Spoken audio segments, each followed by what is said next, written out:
caos quântico, na verdade, eu trabalhei, foi a minha tese, né? Uhum. Porque eu queria demais. Eu falei, não, eu só vou fazer mestrado se for alguma coisa de física quântica.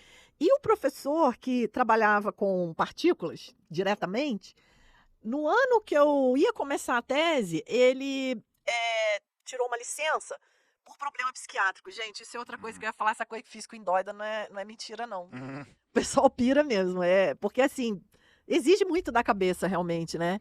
E infelizmente tem muitas histórias mesmo de físicos que piraram, assim. E esse professor, justamente no ano que eu ia começar, saiu, né? E Ele tá bem hoje? não sei, não tive mais notícia dele. Eu Vamos sei que emanar aqui vamos vibrações emanar positivas. positivo, porque A gente espera que ele esteja ele bem. merece, muito querido. E aí só sobrou para mim o caos quântico. Era a única coisa que tinha física quântica. E os meus colegas falavam, você é louca, você vai juntar o inferno com o desespero. Porque o caos já era uma área dificílima. Quântico ainda por cima, você tá doido. Eu falei, gente, eu vou nessa, porque eu só faço alguma coisa que for de física quântica. Mas o caos já não seria quântico por si só? Não, é o caos clássico. Esse caos que a Ah. gente estuda aí, normal. Até uma confusão que tem muito é aquela história da borboleta, né? Se uma borboleta bater asas, aqui pode causar uma tempestade lá do outro lado do mundo. Não sei se você já ouviu falar Sim, isso. sim. E o pessoal acha que isso é física quântica, na verdade isso é do estudo do caos. Isso mostra como que está tudo interligado, né? E uma pequena perturbação aqui pode criar um evento grande do outro lado do mundo, né? Mas esse é o caos clássico. O caos quântico, na verdade, nós estudávamos, por exemplo, a minha tese foi dos quarks dentro do próton, tá? Então, só que nós fizemos para 2 quarks, apesar de serem 3, nós fizemos para 2 porque 3 não ia dar tempo, ia ficar muito longo. Então, nós pegamos os 2 quarks dentro do próton e nós ficávamos alterando o potencial de interação deles. Tinha um determinado potencial e a gente estudava, dependendo de como variava esse potencial, se a interação desses quarks era caótica ou integrável, que a gente fala. Então, era um negócio assim, muito técnico, sabe? Era um gráfico lá, se a curva desse de um jeito era caos, se desse do outro era integrável, sabe? Uma coisa assim. E a gente colocava uns programas para rodar, para diagonalizar a matriz de 5.000 linhas por 5.000 colunas, porque a física quântica tem essa loucura de trabalhar com tudo ao mesmo tempo. Então, a matemática dela é louca. E aí foi assim, então foi uma tese muito difícil, acabou sendo um trabalho inédito, poderia ter sido de doutorado, mas acabou ficando como mestrado. E foi assim, nesse nível, né? Mas o vácuo quântico, que você perguntou, é outra descoberta maravilhosa da física. Porque quando a gente fala em vácuo, o que a gente pensa? Vazio. Vazio. Isso é a ideia clássica. Sim. Né?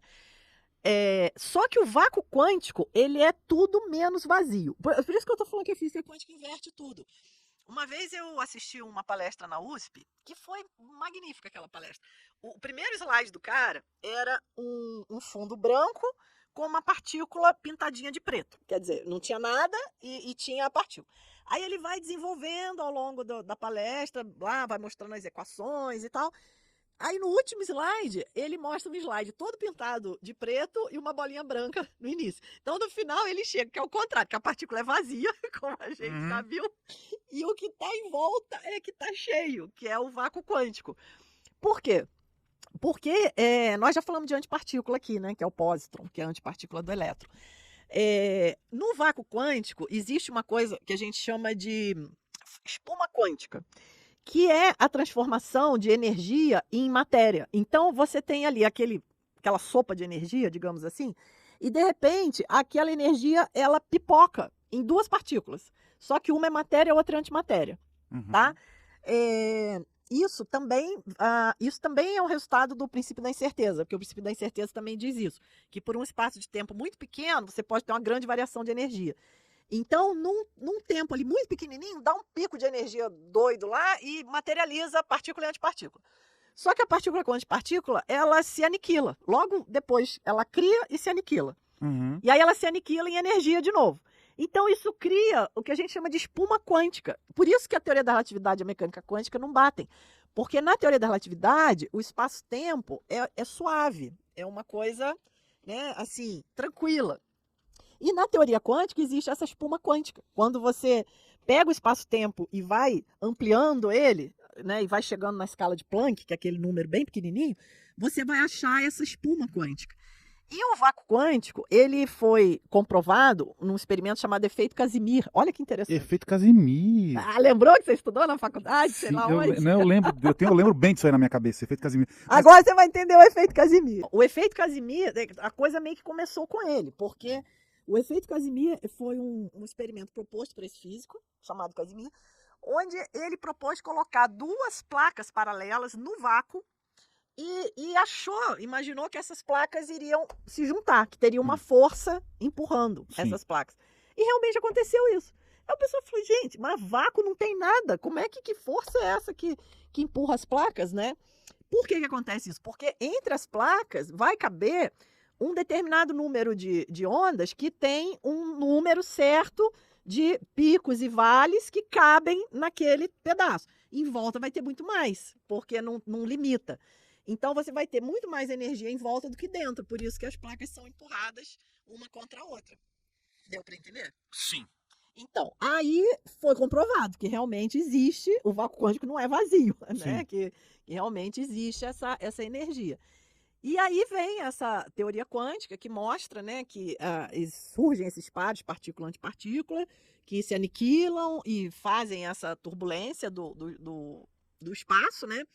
Então, isso mostra o quê? Mostra que o que a gente acha que é vazio, né, que o vácuo, ele é tudo menos vazio. Na verdade, ele é um espaço é um espaço sutil de onde tudo brota. É um mar de frequências e vibrações. Frequências e vibrações, exatamente. Então é de onde tudo brota, tá vendo? Não brota da matéria, não brota dessas partículas fundamentais, né? Que vão construindo tudo, né? Então a gente muda essa compreensão da causação ascendente para a causação descendente. Então não é de baixo para cima, é de cima para baixo. Primeiro é a consciência, é o contrário.